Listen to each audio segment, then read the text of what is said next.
वह आदमी रोज शराब के नशा करता था और धीरे धीरे उसकी मेरी पति से दोस्ती हो गई। उसकी बोलचाल बिल्कुल सही नहीं थी। वो बहुत अजीब तरीके से मुझे देखता था और मेरे पति इन सब में कुछ नहीं बोल रहे थे, वो उसी का सपोर्ट कर रहे थे। गुड मॉर्निंग इंडिया दोस्तों, नमस्कार दोस्तों। हमारे चैनल की कहानियाँ सुनते रहना है तो चैनल को जल्दी से सब्सक्राइब कर दीजिए। सब्सक्राइब करने के बाद वीडियो के नोटिफिकेशन में ऑल नोटिफिकेशन ऑन कर दीजिए ताकि हमारे चैनल की सभी कहानियाँ आप तक पहुंच सके। और अगर ये वीडियो आपको पसंद आए तो वीडियो को लाइक करना बिल्कुल ना भूलें। चलिए अब कहानी को हम शुरू करते हैं। दोस्तों, मेरा नाम माही है और ये मेरी ज़िंदगी की एक सच्ची दास्तां है। दोस्तों, मेरी शादी को हुए अभी करीब 10 साल हो चुके हैं। मेरी छोटी सी बेटी है 8 साल की। मेरी शादी लव कम अरेंज हुआ था। मतलब मेरे पति ने मुझे देखा था, मैं उन्हें पसंद आई थी तो उन्होंने मेरे घर वालों को कहा, फिर मेरी शादी हुई थी। शादी के करीब 1-1.5 साल तक सब कुछ सही था, लेकिन उसके बाद मेरे पति धीरे धीरे मुझे हर बात पे रोकने टोकने लगे। ये मत करो, वो मत करो। वो मुझे हमेशा हाथ भी उठाते थे, हमेशा कुछ भी हो जाए। यहाँ तक कि अगर मैं कुछ गलत को गलत बोल देती या सही को सही तो भी उन्हें बर्दाश्त नहीं होता। उनकी सोच थी कि मैं बस चुप रहूँ। ऐसे ही समय गुजरता रहा और एक बार की बात है, मेरे घर पर, मतलब हम लोग एक नए घर पे शिफ्ट हुए थे। हम लोग एक अपार्टमेंट में शिफ्ट हुए थे। वहाँ पर सब अच्छा था, सब अपने से ही मतलब रहते थे। लेकिन बीच में लॉकडाउन पड़ गया तो सब घरों पे रहने लगे। ऐसे में हमारा घर 2nd फ्लोर में था और एक शख्स था जिसका घर 3rd फ्लोर में था। उससे मेरे पति की धीरे धीरे दोस्ती हो गई। वो जो इंसान था वो भी शादीशुदा था। उसकी एक छोटी सी करीब 1 साल की बच्ची थी और वो रोज दारू पीता था, नशा करता था। इस फ्लैट में वैसे तो सब शरीफ लोग रहते थे, लेकिन एक वही शख्स था जो रोजाना ही दारू पीता। खैर, मैं कुछ नहीं बोली।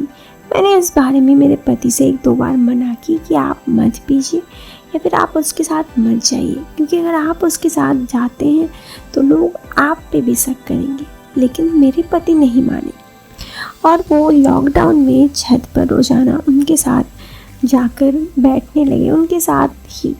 और संगत का फल ये हुआ कि अब मेरे पति भी रोजाना उनके साथ नशा करने लगे। मुझे इन सब बातें बिल्कुल पसंद नहीं होती और रोजाना हमारे घर में लड़ाई होते रहती।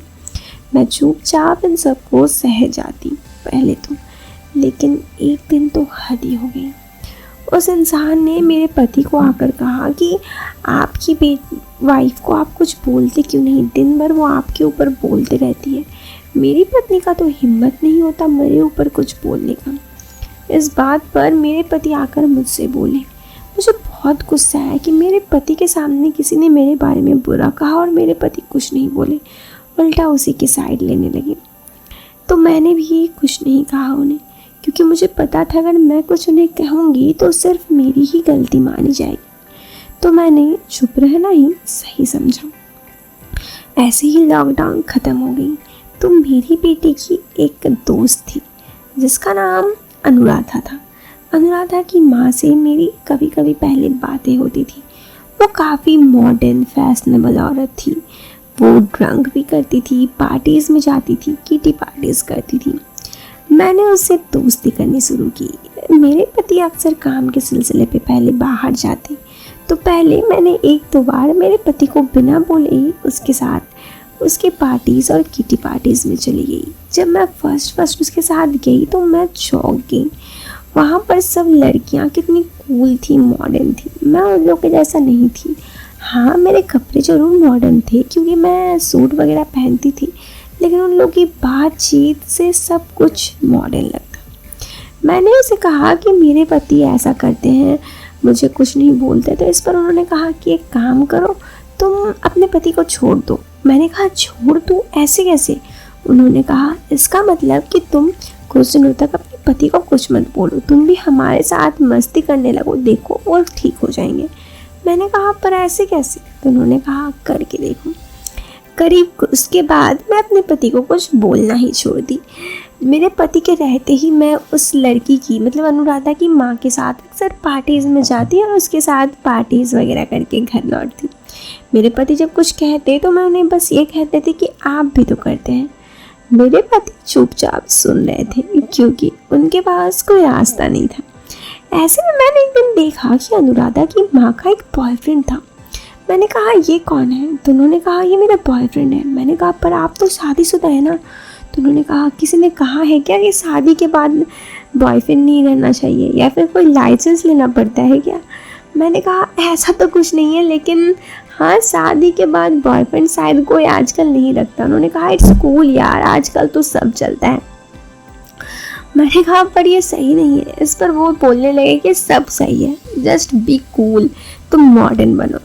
उसकी बातों पे मुझे लगा कि ओके इट्स कूल। और फिर मैंने भी बहुत से लड़कों से दोस्ती कर ली। अब मेरे भी बहुत सारे लड़के दोस्त बन चुके थे। हाँ कोई बॉयफ्रेंड नहीं था, लेकिन इन सब के बारे में मेरे पति को बिल्कुल पता नहीं था। मेरे पति अब मुझसे परेशान थे, मुझे मना करते कि काम करो, तुम भी मत जाओ, मैं भी नहीं जाती। लेकिन मैं अपने लाइफ के इस एज में अब आ चुकी थी कि मुझे लग रहा था कि मैं जो कर रही हूँ वो लाइफ में सही कर रही हूँ। ऐसे ही समय गुजरा और उसके बाद एक बार की बात है, मैं जब अपने एक दोस्त के साथ घूम रही थी तो कोई देखकर मेरे पति को ये सब बोल दिया। मेरे पति जब मैं घर आई तो आग बबूला थे। मैंने उनसे कहा क्या हुआ? तो उन्होंने कहा तुम ऐसे करोगी मुझे मालूम नहीं था। मैंने कहा मैंने क्या किया? तो उन्होंने कहा तुम्हारा किसी और के साथ अफेयर चल रहा है। मैंने कहा ऐसा बिल्कुल नहीं है। तो उन्होंने कहा देखो ये प्रूफ कि वही लड़के के साथ की फ़ोटो थी। मैंने कहा देखिए मैंने कुछ नहीं किया, हाँ मैं उसके साथ घूमने तो गई थी लेकिन इससे ज़्यादा कुछ नहीं, मेरा उसके साथ कोई अफेयर नहीं है। उस लड़के को मैंने घर पर बुलाया, वो लड़का भी बोला कि हाँ ये बस मेरी नॉर्मल सी फ्रेंड है। लेकिन उसके बाद से मैं उनके साथ घूमने जाना बंद कर दी। सोचने वाली बात तो ये थी कि अब मेरे पति भी बिल्कुल सुधर चुके थे, क्योंकि मेरे पति समझ चुके थे कि अगर उनके साथ भी कोई वैसा ही सलूक करे जो उनके साथ होता है तो उन्हें कैसा लगेगा। और सबसे मज़ा वाली बात ये थी कि मेरे पति अब बस मेरी बातें सुनते और कभी मुझे इंसल्ट नहीं करते जो पहले करते थे। लेकिन मानना पड़ेगा कभी कभी तो मुझे ये रियलाइज़ हो गया कि जब उंगली सीधे हाथों से ना निकले तो उंगली को टेढ़ा करना पड़ता है। ये कहानी कुछ ऐसे ही है, क्योंकि कई बार हम अपने पति को या फिर किसी को बहुत समझाते हैं तब भी वो नहीं समझाते। एक बार उनके जैसा करके देखिए, फिर देखिए वो तुरंत मान जाएंगे और उन्हें रियलाइज़ भी हो जाएगा उनकी गलती। तो दोस्तों अगर आपको लगे कि मेरी बात सही है तो वीडियो को लाइक करें और चैनल पर पहली बार आए हैं तो चैनल को सब्सक्राइब करें। हम मिलते हैं आपसे फिर एक नए वीडियो में, तब तक के लिए बाय बाय, टेक केयर, जय हिंद, वंदे मातरम।